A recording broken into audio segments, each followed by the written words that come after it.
Good morning, friends. This video is meant for all of us.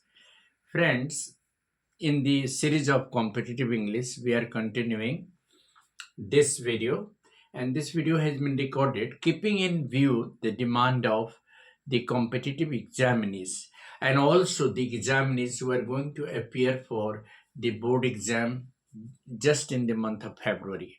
Friends, English is now becoming more like a skill rather than a language. Even if you are a very knowledgeable person, even if you know a lot of things, even you have got a lot of skill, but if you are not able to speak good English, if you're not able to communicate effectively to the people, you will not be considered an educated person. Though you are educated, the fact is that you are highly educated, yet people not acknowledge you as an educated people, by educated person, unless and until you communicate to other people in a very effective way.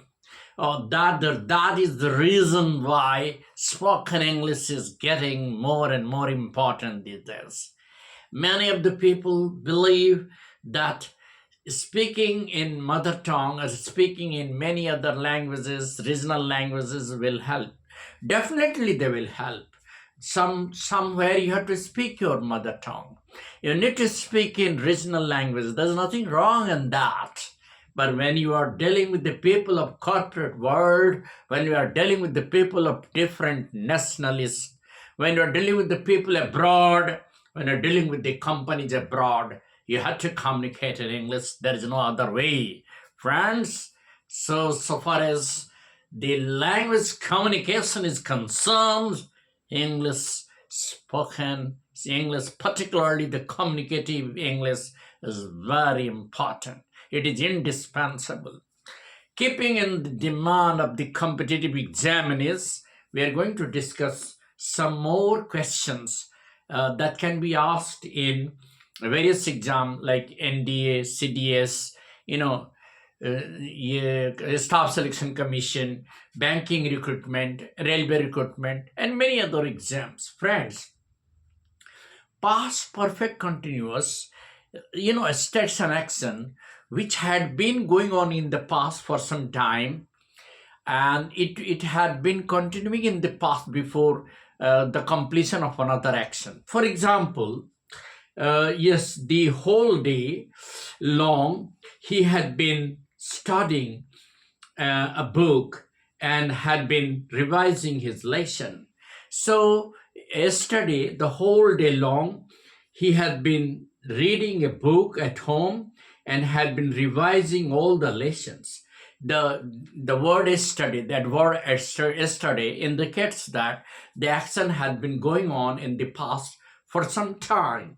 So he had been studying the whole day yesterday and had been revising his lessons.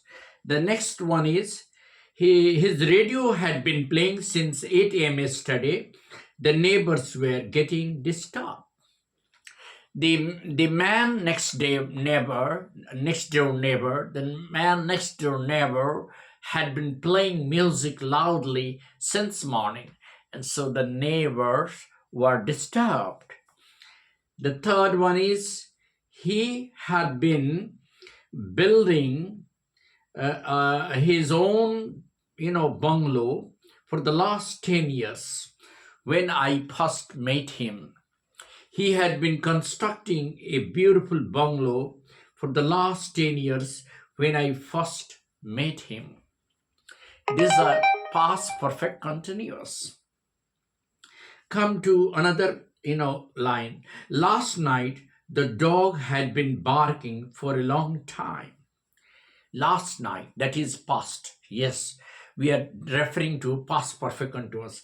Last night, the dog had been barking for a long time. Now, let us come to present perfect continuous.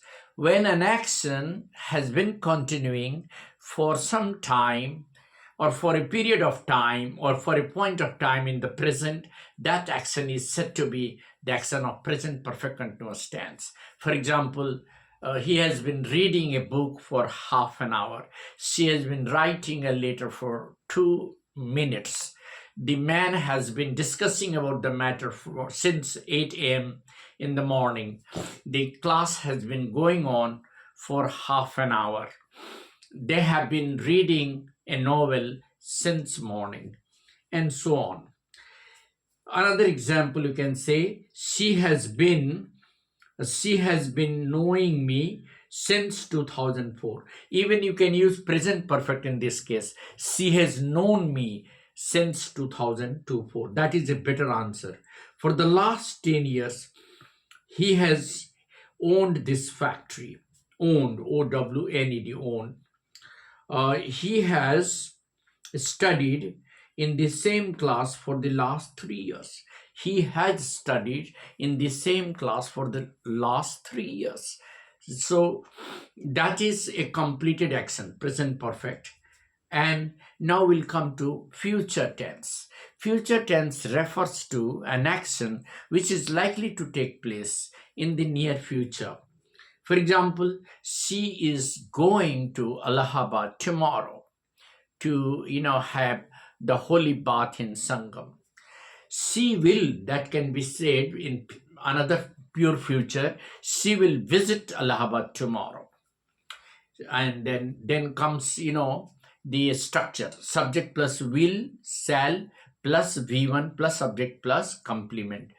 He will report to the matter in the days to come. She will finish her work by next week. They will visit Patna by next week. Now future perfect continuous: subject plus will, shall plus have plus been plus v4 plus subject plus complement.